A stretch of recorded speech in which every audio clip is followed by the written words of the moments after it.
Welcome back to another video. I hope you all are doing well today. Today is August 13th, 2024. It's a beautiful, beautiful Mars day in Gemini. And I just wanted to sit and make this video on redefining luxury for myself.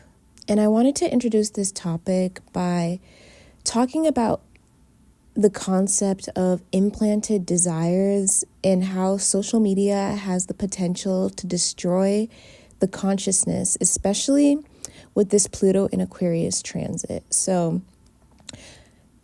for context, I'm just going to break down Pluto in Aquarius in relation to destroying the consciousness. And Pluto is a destroyer in nature. It is destructive in nature for the sake of purification of the soul. That's the ultimate goal here. But there is that destructive element to it. And a lot of people get stuck in the destruction. But when you're able to look at the bigger picture, you're able to see that this destruction is a part of the divine process of death and rebirth. So I just want to focus on the destructive part of Pluto in Aquarius because that is what I'm noticing a lot in the collective. Social media has changed so much since I started to use social media. I started to use social media at a very young age. I had my first Facebook at like 9 years old. And before then, I was on virtual worlds, which is a form of social media. Social media has just changed so much since it first became like a thing. And I'm seeing that with this Pluto in Aquarius transit, everyone is a copycat of one another. There is not much individuality because everyone wants to be like everyone else. For some odd reason, everyone wants to be like everyone else. Everyone feels like they're missing something in their life. They're in a state of lack when they're not showing up like everyone else, when they're not keeping up with Kardashians. And that's another thing that Pluto represents. It's where we feel the deficits, where we feel the lack within ourselves. And it's easy to feel that lack when dealing with the collective consciousness, which is Aquarius. And I feel like with this desire to be like everyone else, it's putting your own power into the masses, because now it's up to the masses to decide what you want for yourself rather than that coming from the self. I feel like with the culture that we live in, Pinterest culture, aesthetics culture, we're prone to experiencing what I've heard referred to as implanted desires. These are desires that do not come from self, that are not natural to your own divinity, that are not reflective of your own divinity, of your individuality, of what makes you unique and special in this world. These are desires planted from the collective consciousness.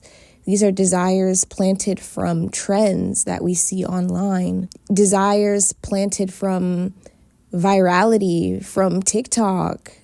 And it's so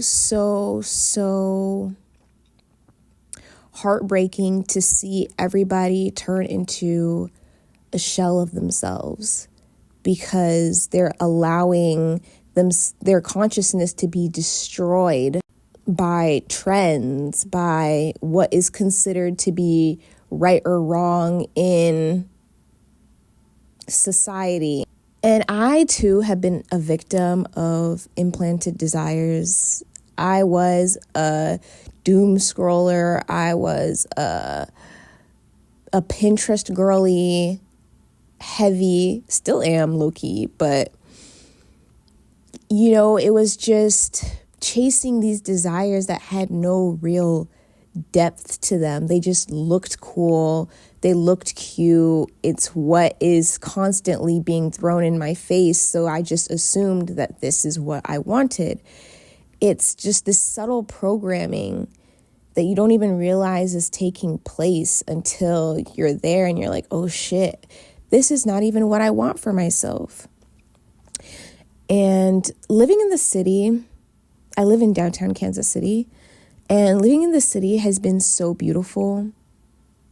And it has shown me what I truly desire after all, because I've gotten the privilege to experience these different facets of lifestyles, from small town living to living in Southern California to living in one of the poorest states in America, to being a traveler in Europe, to living in the modern luxury apartments, which is what I'm experiencing today.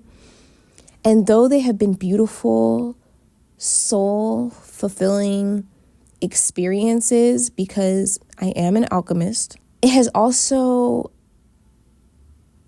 unearthed my true desires, which are things that have been residing in my heart since I was a child, honestly. A lot of those desires are rooted in the slow living lifestyle, slow life.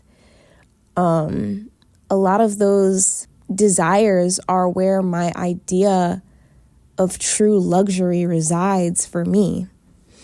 And leaning into the slow life has been one of the greatest desires that have been unearthed through my experiences of living these different lifestyles and exploring and discovering and rediscovering myself. I really am being called to lean in towards the slow life for the sake of my mental health, because to me, a sound mind, a sound body, and a sound soul is luxury.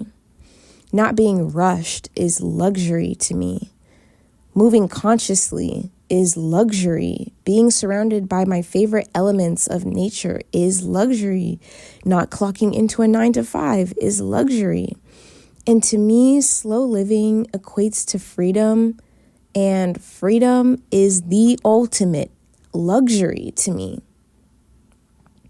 So when defining luxury for myself, I've had to sit and contemplate if this idea of luxury is representative and reflective of my idea of freedom, because freedom looks different for everybody. Throughout this year, throughout living life as a 23-year-old, I've realized that my preconceived notions of luxury are not what I thought luxury meant for me. This realization is actually very on brand with my 12th house perfection year as a 23-year-old, being ruled by Venus, which is the planet of luxury. And foreign travels are also ruled by the 12th house. And I was able to spend the winter in Europe with my lover, which was really cool. But I think subconsciously I thought that Europe would save me from the imprisonment that I felt in America.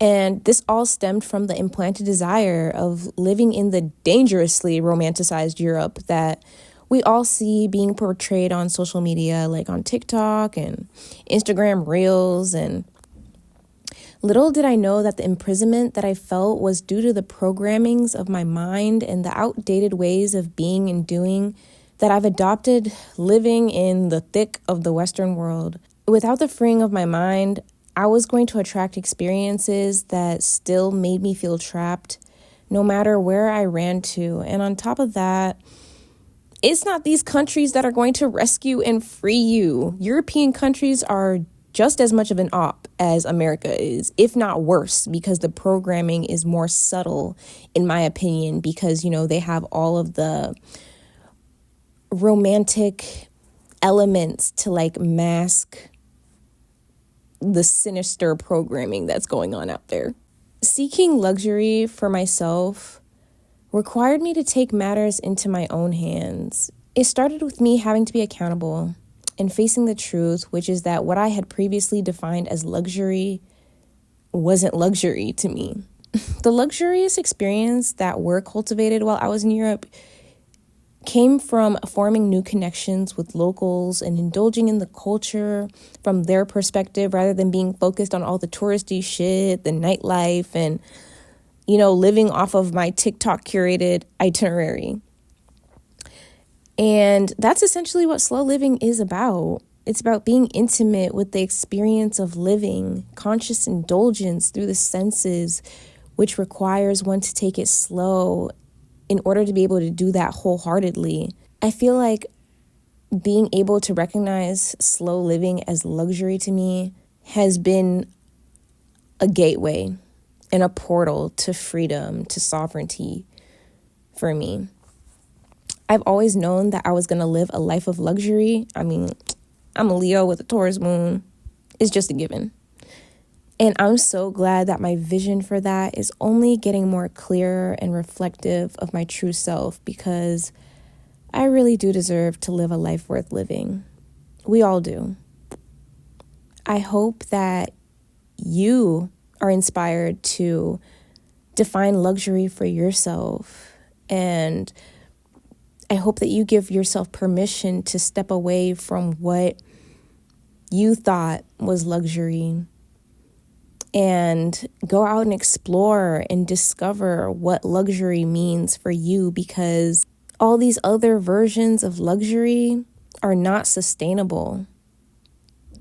Any version of luxury that is not reflective of your true self is not sustainable, and eventually will come crumbling down at the cost of your own personal satisfaction